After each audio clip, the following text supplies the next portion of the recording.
Arachnophobia on Laserdisc. This is playing back in Dolby Stereo, proper Dolby Stereo matrix, because that Denon piece of rubbish can't even do proper signature Dolby Stereo, which is going through this lovely piece of equipment. And that is the creme de la creme. That is the creme de la creme. If you've got one of these in your home cinema making it work, even though it was designed for cinema, but apparently sounding good.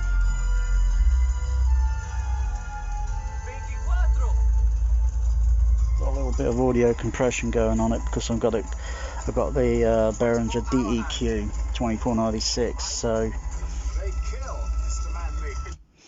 the way it's running AVR, you know, because there's got to be some of the brains behind it. Well, if it did, and if Denon or Marantz had a brain, they'd be bloody dangerous, because that really is, at the end of the day, a piece of garbage. Atmos has really taken a bit of a back door the last month or so. It's hardly been used now, Dolby Atmos here. I've probably got the best Dolby Atmos home theatre around, because I've got special edition channels. And you can see up there, see the height 1. Oh, what's that in the middle? Oh, and then the same there, same at the back, but I need the light turned on for the camera. There's 9 JBL 8330As on the ceiling. If they are 8330 Mark IIs or Mark 1s, well, that's a Mark 1, that's a Mark II, but how can you tell the difference? They will be a lot heavier to install on the ceiling, and risk of having an accident. But those are nicely soundly placed up on the ceiling, plus extra channels. Height 1 extra, height 2 extra, and at the back of the room, height 3 extra. The middle channel I call my own voice of God. And what's God reversed? Dog. Woof woof. So I call it Dolby Overhead God. And that's my I hold the rights on that. If Dolby want to try and take that, I'll sue their ass, because they've already stolen my idea for EX, which was back around 1998. Yeah, I had it working in the home with a simple thing back then, DTS and a Dolby Yamaha Pro Logic on the surrounds. Bingo.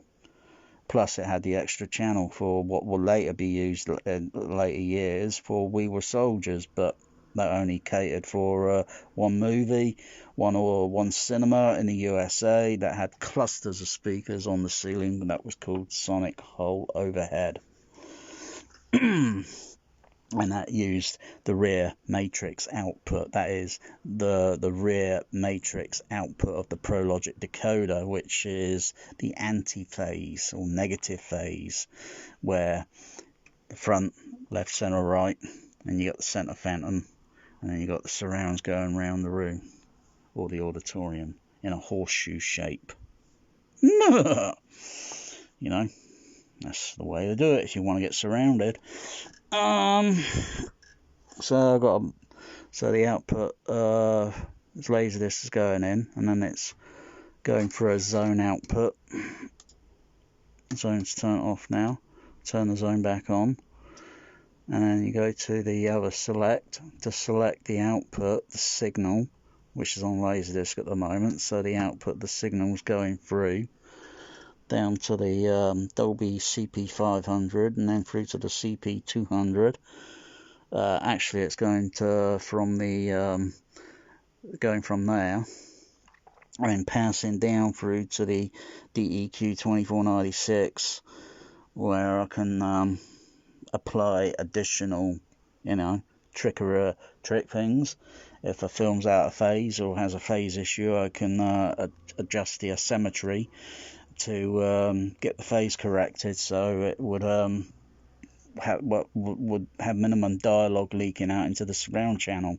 For some rare, very happens rare, you get something that's out of phase, and then you're going to get the common center dialogue center channel information, whether it be dialogue, sound effects, or something. Boom, it's leaking out in the surrounds, and it's bloody distracting. So that little thing there can do the trickery. And then I can apply any dynamic EQ or a little bit of EQ, filtering or such, to tailor and get the best of the best out of the Dolby Stereo film here in the THX sound system. And the THX sound system here is quite literally the best that is around at any home theatre, even at home cinemas that I have heard. Just don't come near because everyone else has got money. But you know, I don't know why they ain't bother buying themselves a proper THX. You know, I don't use that plastic consumer version anymore. That's rubbish. I mean, it might be, you know, but that's just marketing but then THX at the end of the day is just a set of standards. That's a crossover monitor that you saw, and it can do quite a lot sometimes that the AVR can't do, because I can't pass the amplifier output signals to the computer without blowing the computer to smithereens. I can have amplifier outputs going from that THX going into the computer, and I can see frequency, direct frequency response. I can get things so finely tuned, and it's the best THX that's probably around in any home theatre, home cinema.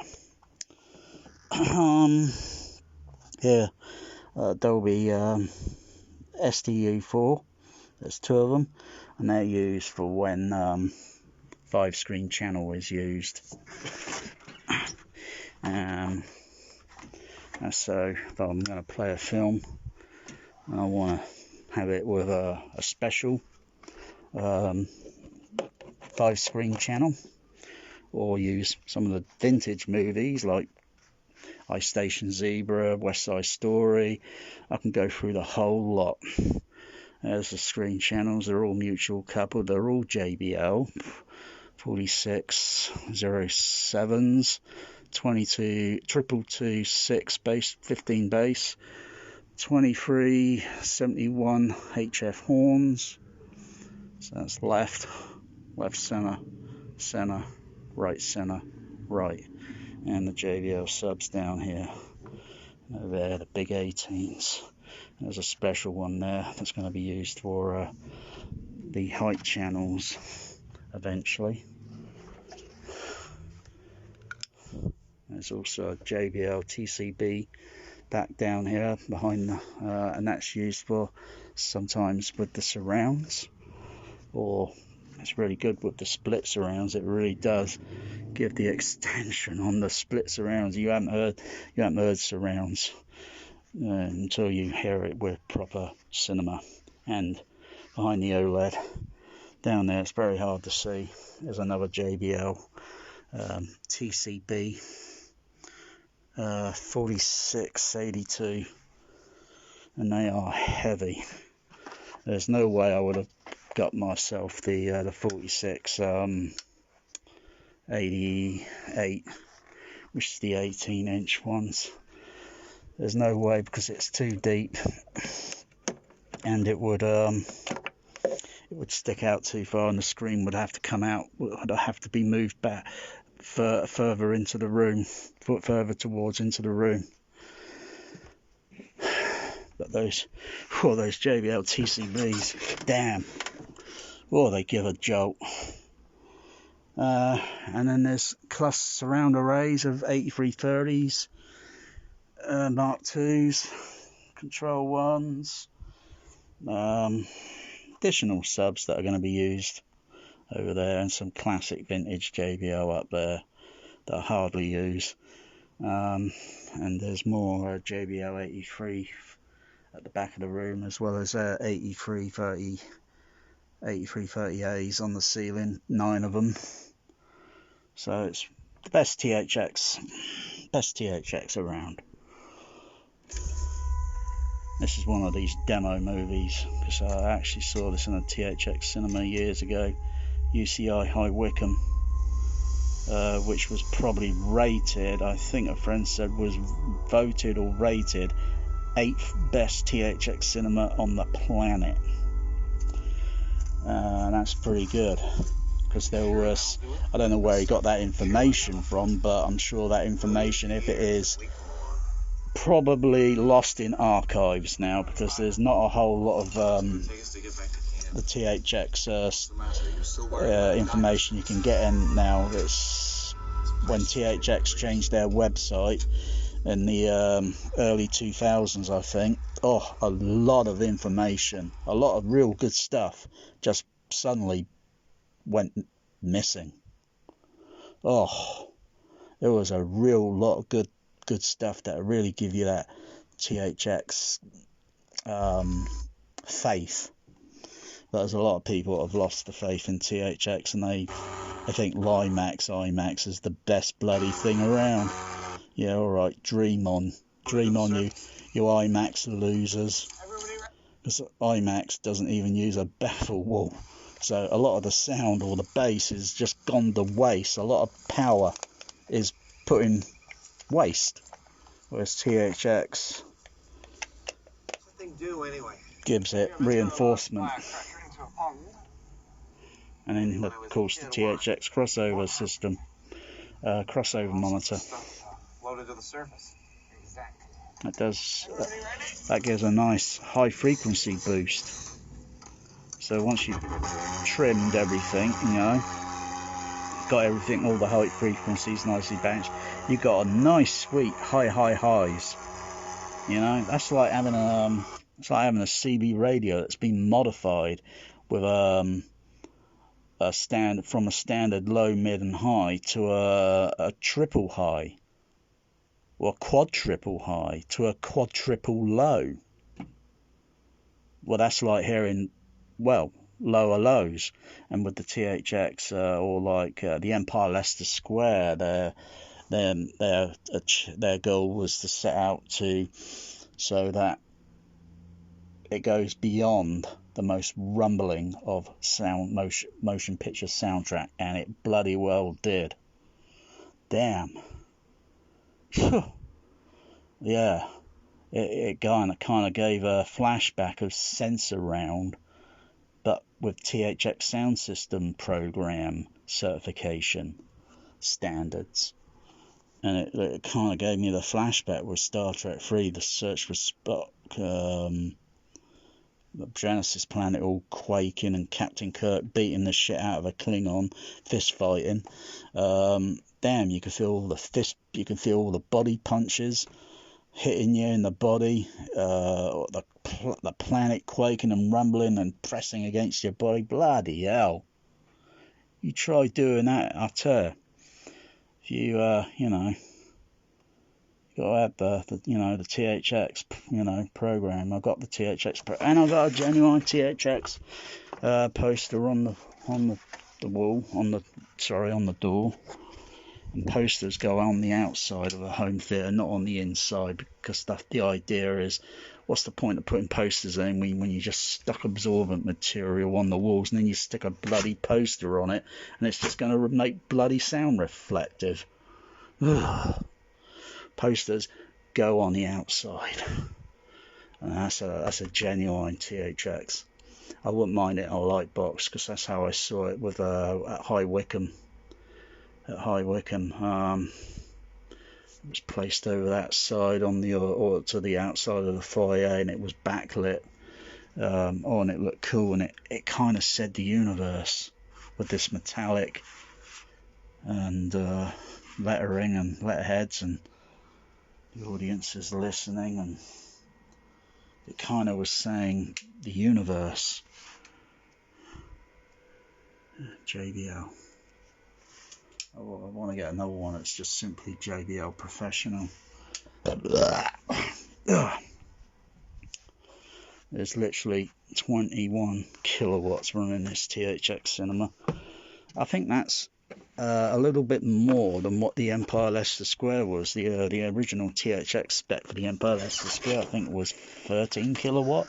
But bloody hell, it was out of this world for a premier-sized auditorium that still had an echo. And even though the High Wycombe, I don't know what their THX max power was, but had to be well over probably 8 or 10 kilowatt, because it was absolutely pulverizing. I mean, this is only 13 minutes into the movie and it's still got a little bit to go.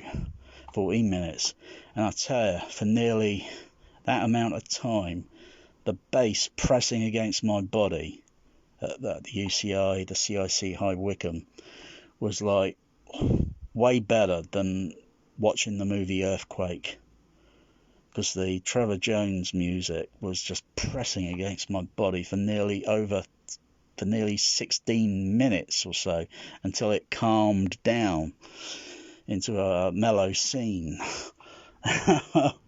And yet everyone in the auditorium, even an old chap that was, well, I wouldn't say old, chap that was sat behind me. My friend was sat over to my right side, and I was sat, and we were sat in the middle of the auditorium, centre line, about 4 rows from the front of the screen. Damn,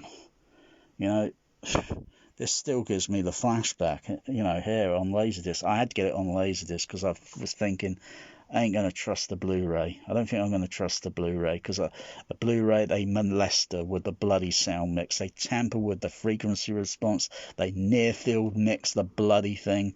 I'm sick and tired of it, and it's like you're not getting the source. You might as well just have all mediums of optical disc format. Even though HDVD is total crap, totally dead format. Literally dead, because it doesn't play any fucking discs, and yet Laserdisc still plays. I think this disc is I noticed it was a bit sticky, but it hasn't got any laser rot, as far as I can tell. But the sticky, that's not good, because that can possibly unbond. So I might have to get this transferred to DVD-RW dual layer, so I've got it preserved. Nice bit of bass. Spider. Yeah, spider. Yeah. Fever my foot. ¿Está muerto? Fever. Yeah, the fever my foot.